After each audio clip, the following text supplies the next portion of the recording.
Genesis chapter 29. Jacob meets Rachel. So Jacob went on his journey and came to the land of the people of the east. And he looked and saw a well in the field, and behold, there were 3 flocks of sheep lying by it. For out of that well they watered the flocks. A large stone was on the well's mouth.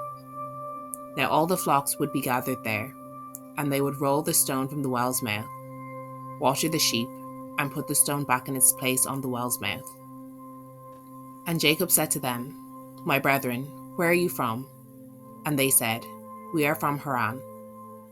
Then he said to them, Do you know Laban, the son of Nahor? And they said, We know him. So he said to them, Is he well? And they said, He is well. And look, his daughter Rachel is coming with the sheep. Then he said, Look, it is still high day. It is not time for the cattle to be gathered together.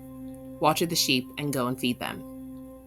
But they said, We cannot until all the flocks are gathered together, and they have rolled the stone from the well's mouth. Then we water the sheep. Now while he was still speaking with them, Rachel came with her father's sheep, for she was a shepherdess. And it came to pass, when Jacob saw Rachel the daughter of Laban his mother's brother, and the sheep of Laban his mother's brother, that Jacob went near and rolled the stone from the well's mouth, and watered the flock of Laban his mother's brother. Then Jacob kissed Rachel, and lifted up his voice and wept. And Jacob told Rachel that he was her father's relative, and that he was Rebekah's son.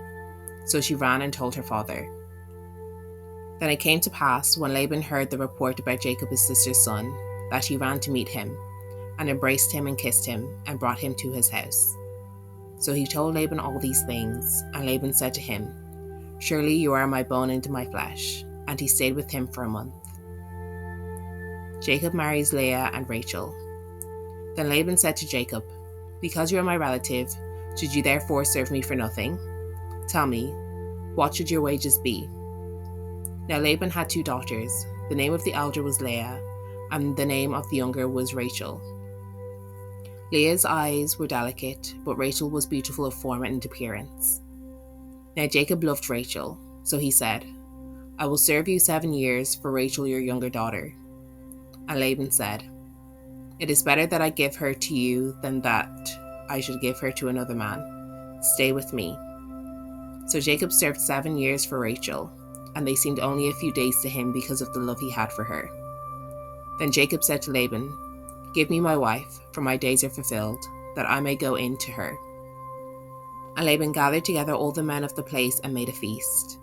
Now it came to pass in the evening that he took Leah his daughter and brought her to Jacob, and he went in to her.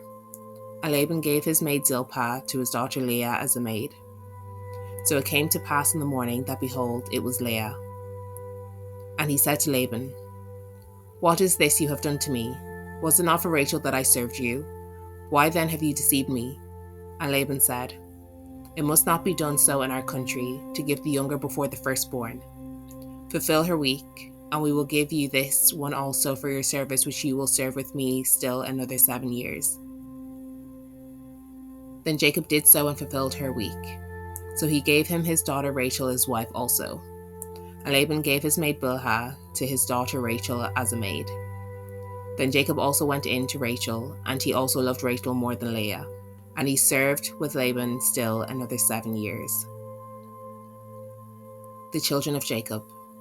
When the Lord saw that Leah was unloved, he opened her womb, but Rachel was barren. So Leah conceived and bore a son, and she called his name Reuben, for she said, The Lord has surely looked on my affliction. Now therefore, my husband will love me. Then she conceived again and bore a son, and said, Because the Lord has heard that I am unloved, he has therefore given me this son also. And she called his name Simeon. She conceived again and bore a son, and said, Now this time my husband will become attached to me, because I have borne him 3 sons. Therefore his name was called Levi. And she conceived again and bore a son, and said, Now I will praise the Lord. Therefore she called his name Judah. Then she stopped bearing.